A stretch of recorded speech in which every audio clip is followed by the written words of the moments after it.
You gotta play what all the other saxophone players play, right in front of you. Oh, okay, man.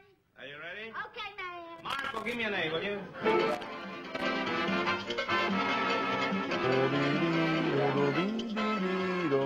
I love music.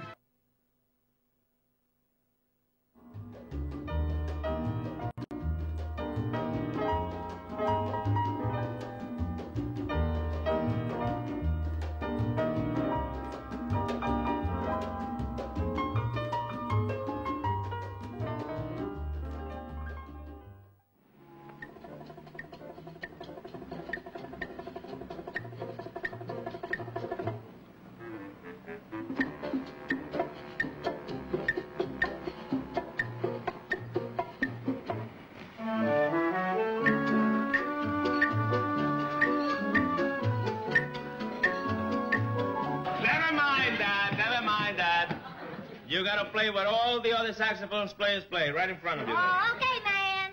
Are you ready? Okay, man. Marco, give me an A, will you?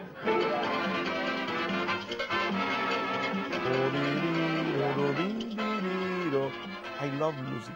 I love that theme so much. I recorded that in a CD called Portraits of Cuba.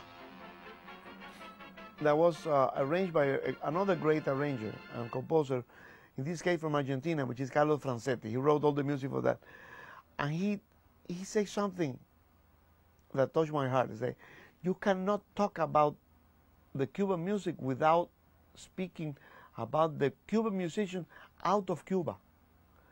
And the most representative of all those musicians is called Marco Rizo.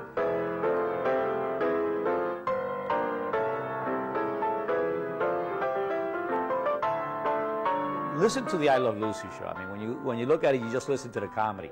But listen to the music. Listen what took place behind. And mind you, he had to commercialize it because it was an Anglo audience looking at this. Yet he managed still to make sure that the element of the music that he loved so much was always present. Hey, I'll try here on this thing. Go ahead. Oh yeah, I was always aware of the pianist in the show. I'd see him in clips every now and then. You know, he wasn't a super famous guy, but I remember when I first met Marco, it was sort of like meeting Elvis for me, you know. That's good for that. Now, let's do double tempo. Double tempo. And it's amazing how he left his country so many years ago, and he still managed to keep the tradition in his playing. Well, I think, you know, Marco, like the other fellows we've talked about, had that ability to take Cuban music and in a very unique way be able to mix it, create marriages with all other kinds of music. The contemporary musician is precisely what he was years back. Because the contemporary musician, as you may see, Yo-Yo Ma is trying to play, for example, tango and music from Brazil, and trying to understand that with the same sincere and seriousness that he understands Bach when he plays a partita or a chaconne, you know. Then to know the seriousness of this man's depth of knowledge was incredible. Then I found out he was Ernesto Lecuono's protege. And then I found out that Michel Camilo had gone to study privately with him so he could learn about the danza, the danzón, and the contradanza. Because Marco was basically the only person in the country that knew the lineage from Cervantes to Samuel to Miguel Failde to all of these people that were part of the history of Cuban classical music. Each composer has a voice, each composer has a language. One of the things about Marcos specifically when he was treating the musical subject of Cuba, is that he had the ability of portraying the sound of a different or a specific epoch or a period of Cuban music, which is something that is very, very hard to do. All the Cuban piano repertoire was in good hands, in the hands of Marco Rizo. He was the only person that had this vocabulary together from a historical perspective and also from a performance perspective. Because there are many theorists and intellectuals that can talk to you about all these people I just mentioned, but they can't explain to you on the piano by performance what's intrinsically different, what's intrinsically special about the compositions. And Marco was special in that respect. And for me, Marco was a true musician. You know, in my case, I think that a musician doesn't have boundaries. A musician doesn't become, you know, I'm a popular musician or a classical musician or a jazz musician or I'm a avant-garde musician. I mean, you're a musician, you're a musician.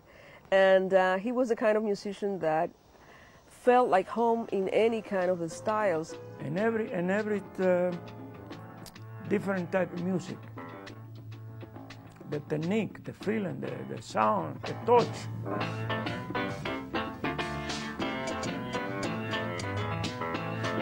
It would be always interesting for me to see him improvise, because he obviously had knowledge as a jazz improviser, but since his harmonic knowledge was so deep, because he had studied with Stravinsky, who was the great modernist of our time, he improvised differently than other people that I've seen improvise as jazz musicians or as Cuban jazz musicians.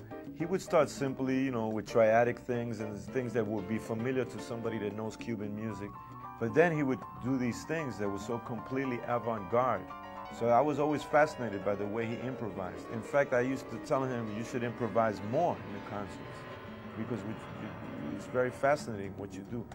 I don't think many people realized the uniqueness of the way he improvised. Spontaneity is one thing, but the skill of improvisation is something else. And he had the skills of improvising. But when he sit on the piano, he make that piano talk. No matter what type of music. There isn't any one that I didn't enjoy playing, because there was always something different. It wasn't the same. It wasn't. And he left room for us to improvise and fill in. Well, that big suite that he wrote, you know, that's not an easy thing to play, my friend. I still have to go and look at the music and check certain things out, because it's not easy to play. Oh, he had very good reasons for writing it. It's not like he just one thing came, blah, blah, blah, blah. No.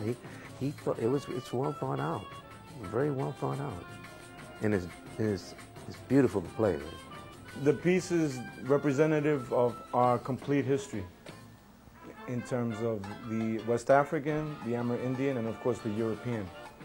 The beauty of the piece is that the piece is generic. Every time it goes into a different style, it is that style. So if it goes in the blues,